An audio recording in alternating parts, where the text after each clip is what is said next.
What would you do if you were told that the problems you are facing in your relationship or marriage and the love you have shared with your partner for years were fueled with dark magic, juju, or an ancestral curse? Would you hold on to the belief that love isn't always about perfection? It's about choice, choosing to stay, to forgive. But what if your heart has forgotten how to forgive? And what if choosing to stay seems impossible?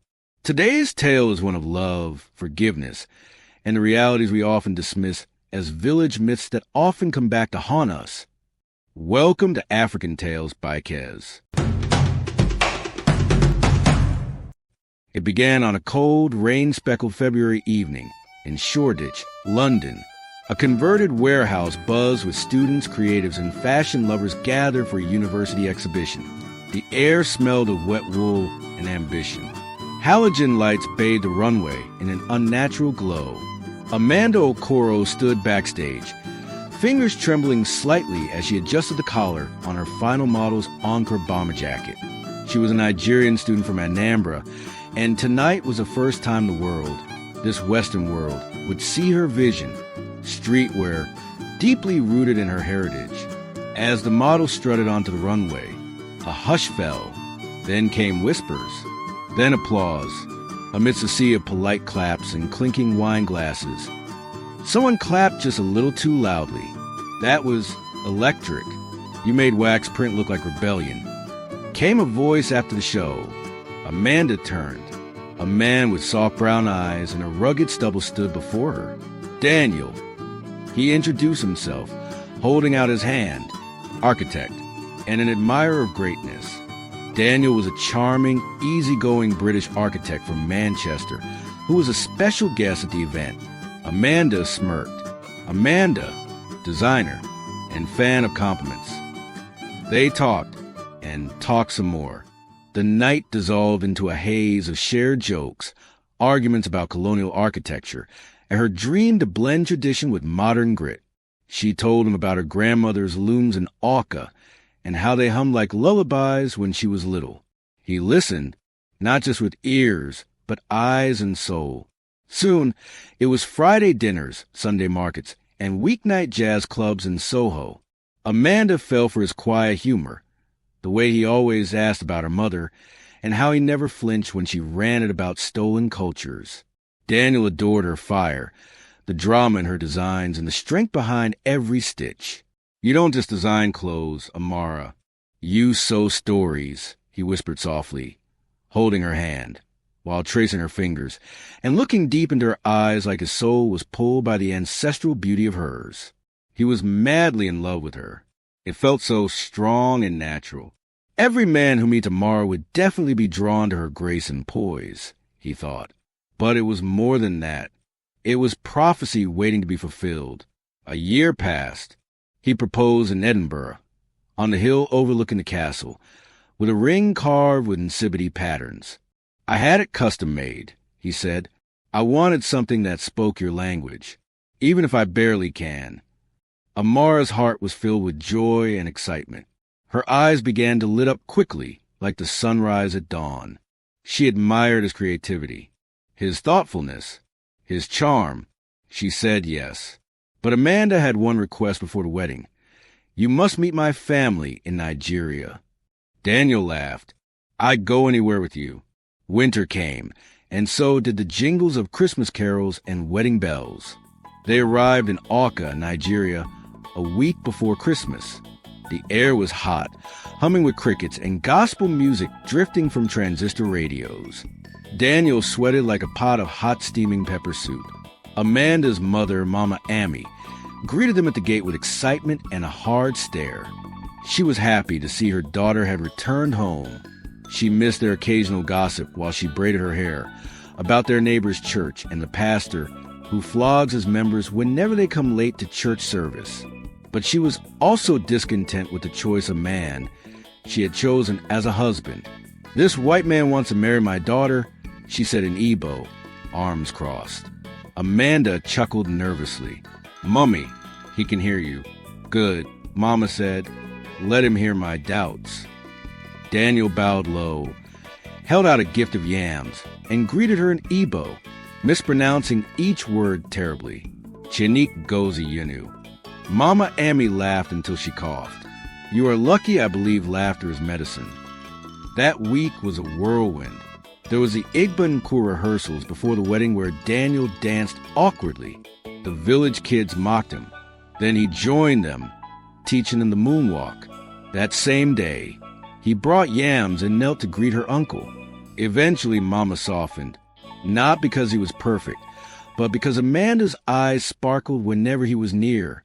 If he makes you laugh like this forever, I will not stand in your way. Mama Amy affirmed her daughter. Thank you, Mummy. They hugged. But the nights were strange. On the third night, Amanda heard a woman humming outside their window. But when she looked, no one was there. Daniel woke up the same morning with a bad headache. He had a dream, but couldn't remember the details. But he recalled seeing a woman calling out to him from afar. After Mama Amy heard these things from her daughter, she told her a story. Years ago, your great-grandmother fell for a white missionary. They had a child.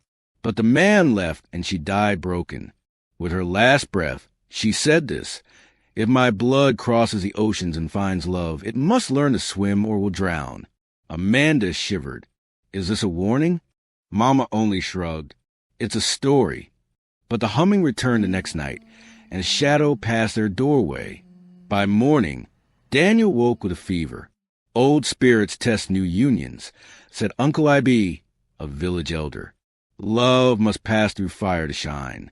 Amanda and Daniel left Nigeria a week later. Though their wedding was approved, they left with a lingering chill behind them, and they lived happily ever after.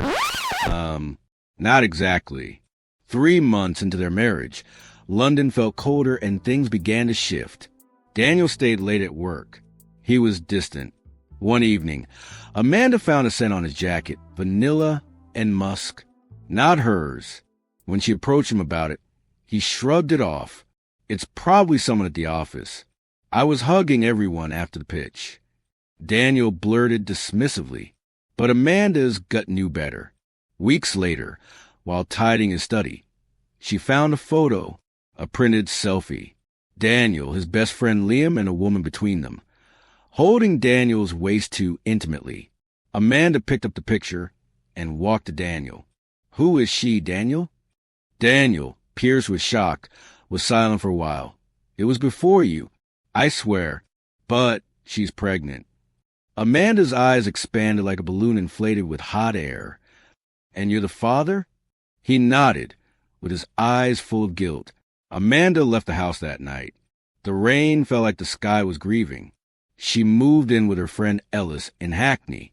She poured her fury and heartbreak into her brand, Amara Roots. Her designs fuse ancestral symbols, biodegradable fabrics, and modern silhouettes. The world noticed. Vogue UK featured her in a spread titled Africa's Thread of Tomorrow. Orders came in from Paris, Johannesburg, and New York. Still, her heart ached and felt empty, and the success couldn't fill the void. One rainy evening, as Amanda was going through a Vogue magazine, Daniel showed up soaked to the bone. I was a coward and I was stupid. I should have told you the moment I knew. But I knew the moment you found out our wedding would be over and we'd be done. But I couldn't bear the thought of losing you. You're my heart. He whimpered.